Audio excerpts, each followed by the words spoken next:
se i medici non vogliono vaccinarsi, perché dovrebbe vaccinarsi la popolazione? Se non si fida al personale sanitario, una parte, una percentuale ridotta, per carità, ma sono degli irriducibili, perché dovrebbero fidarsi i non comuni cittadini?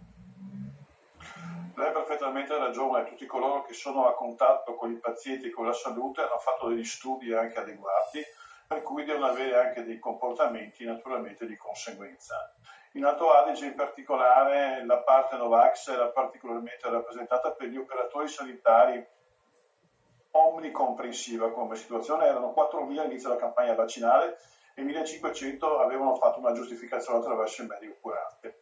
Adesso siamo a 115 operatori sanitari, non è scritto quanto siano i medici, sta di fatto che comunque abbiamo fatto un decreto legge come Stato, trasformato in legge dello Stato italiano rapidamente, per dare rapidamente luogo alla sospensione, perché è anche un segnale molto forte che deve essere fatto dal lavoro per quanto riguarda i sanitari che non si vaccinano.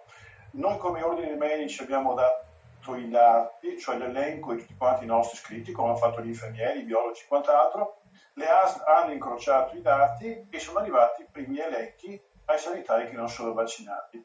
Io credo che questo sia il minimo per quanto riguarda l'atteggiamento che si deve dare a queste persone che hanno un po' di tempo per ragionare. Intanto hanno avuto un segnale molto tangibile di quella che è l'importanza della campagna vaccinale, se non hanno ancora capito, e poi vedremo l'evoluzione a cui fa. Senta, non è stato fatto abbastanza su quale fronte? Perché credo che sul fronte mediatico è stato fatto molto, si poteva forse fare di più, ma di fronte a personale che è molto acculturato, come il personale medico e paramedico, cosa si poteva fare di più per convincere il vaccino, a parte la sospensione? La causa più importante, più diffusa di rifiuto del vaccino tra coloro che lo seguono questo tipo di atteggiamento è il fatto che il vaccino è sperimentale, che non è stato abbastanza testato. Questa è la giustificazione che si trova per di più. In realtà è vero che il vaccino è stato prodotto, i vaccini sono stati prodotti con una gran velocità, dei 70 che siano partiti sono 4 quelli autorizzati dall'EMA a livello italiano, però alla fine alla prova pratica, oltre ai trial, oltre alle sperimentazioni pubblicate sulle riviste scientifiche, ci sono in realtà dei fatti che gli operatori sanitari, i primi a essere vaccinati tra gennaio e febbraio, non si sono più ammalati, i medici non sono più morti, gli anziani delle case soggetti più a rischio, al limite si possono essersi infettati, ma non hanno più avuto l'evoluzione mortale che è stato passato. È una prova tangibile di quello che è l'effetto della vaccinazione che abbiamo imparato a conoscere tutti con la diminuzione dell'età dei pazienti che sono stati ricoverati progressivamente negli ospedali, man mano che dai più anziani passava avanti quella che è la pratica della vaccinazione, che ci salverà ancora una volta. Basta che arrivino i vaccini in numero sufficiente e in particolare basta che ci siano anche vaccini anche per i giovani, per tutti coloro che si muoveranno quest'estate, per i professori di scuola, perché penso già a quello che avverrà in autunno, ricordandomi l'autunno precedente. Insomma, la campagna vaccinale penso che sia la miglior risposta possibile. Speriamo poi nell'immunità di gregge per la gran parte della popolazione, ma sugli operatori sanitari non si può transigere. Ecco, si può scherzare sugli operatori sanitari. Lo chiediamo anche al professor Matteo Bassetti, che dirige la malattia infettive del San Martino di Genova, ma tutti lo conoscono. Allora, benvenuto professor Bassetti. Senta, stavamo parlando del caso Trentino Alto Adige, questa sfiducia, questa indole Novax del personale medico e del personale paramedico in Alto Adige, oltre 100 sospensioni, altre ne arriveranno. Basta secondo lei? È un segnale perlomeno? Ma secondo me il problema è questo: nel momento in cui si fa una legge bisogna essere in grado di farla rispettare. E che siano ormai passati più di 4 mesi da quando è stato fatto questo decreto legge e mi pare che la maggioranza degli ospedali non abbiano rispettato una legge nazionale. Quindi ben venga quello che viene fatto in questa regione, ma dovrebbe essere fatto in tutte le regioni. Io sono veramente stupito che non si riesca ad applicare una legge dello Stato. È possibile che quando non riesce a applicare una legge lo Stato si indebolisce e quindi in qualche modo perde anche la propria autorevolezza. No, soprattutto se siete voi medici, non lei naturalmente che è in prima linea dall'altra parte da sempre e da tempi non sospetti, ma se ci sono medici che insistono e dicono che sono vaccini sperimentali, che la sperimentazione non è stata sufficiente e che quindi loro non se lo vogliono iniettare. È possibile ragionare così? Mi pare che il ragionamento vale la pena in qualche modo documentare queste cose che queste persone dicono. Mi pare che siano i soliti argomenti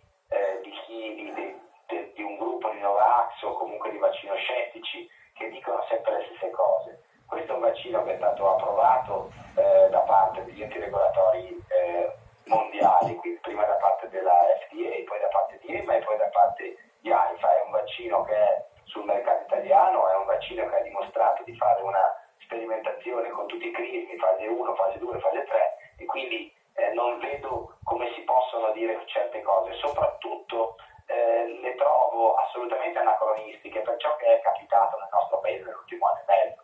Perché un conto è discutere del vaccino del morbillo o discutere del vaccino della rosolia, su cui possiamo anche eventualmente discutere, ma qui si è trattato di un vaccino che evidentemente è arrivato e meno male in emergenza, ha fatto un percorso certamente più rapido rispetto ad altri vaccini del passato, ma d'altronde non è che potevamo aspettare di continuare ad avere decine di migliaia di morti. Quindi questo atteggiamento mi pare un atteggiamento assolutamente antiscientifico, peraltro tipico di alcuni gruppi che sono appunto a cui si rifanno alcuni di quelli che io non definisco neanche colleghi, perché oggi dire che sei contro il vaccino, io personalmente credo che queste persone non dovrebbero neanche stare nell'ordine dei medici, cioè sarebbe bene che oltre a non esercitare negli ospedali venissero allontanati proprio dagli ordini professionali. Mi risulta che peraltro oltre ai medici ci sono anche molti altri operatori sanitari, infermieri, operatori sanitari e quant'altro, che dovrebbero essere tutti suscettibili all'obbligo. E del resto c'è la legge, come giustamente ci ricordava il professor Bassetti. Grazie a Matteo Bassetti. Volevo tornare un momento da Giovanni Leoni. Allora, c'è un altro problema nel problema, è quello dei numeri, perché fin dall'inizio della pandemia voi stessi, medici, in prima linea, sottolineavate la carenza di numeri, sia vostri sia all'interno delle strutture sanitarie. Tanto è vero che c'è gente che è tornata volontariamente dalla pensione al massimo della gravità del Covid. Sono state attivate una serie di canali per permettere a maggior numero di personale sanitario di entrare e cominciare a lavorare. Allora, se cominciamo a mettere al bando i Novax, verrà a mancare personale sanitario, secondo lei?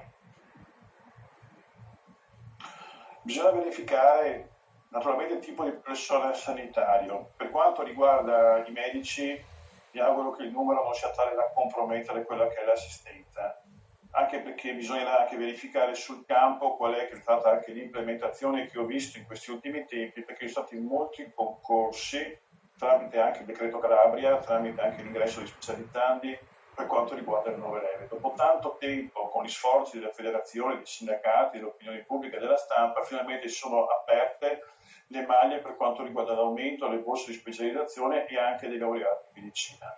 Si è abbassata l'età alla fine di entrare in ospedale attraverso il decreto Calabria, sono attivate le USCA per quanto riguarda i neolaureati che hanno trovato subito posti di lavoro come attività sul territorio.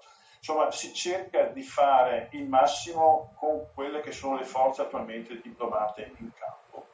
Mi auguro che non ci sia una sottrazione particolarmente importante di forze per quanto riguarda i medici, perché i medici hanno una cultura tale semplicemente per il corso di laurea che non possono cedere a queste illusioni Novax che non hanno nulla di scientifico. Grazie anche a lei, Giovanni Leoni. Allora, noi adesso ci prendiamo una pausa brevissima, poi tutti gli aggiornamenti e le notizie principali della giornata sempre in diretta su TG Com 24 con Giulia Ronchi, poi ci rivediamo con Dentro i Fatti.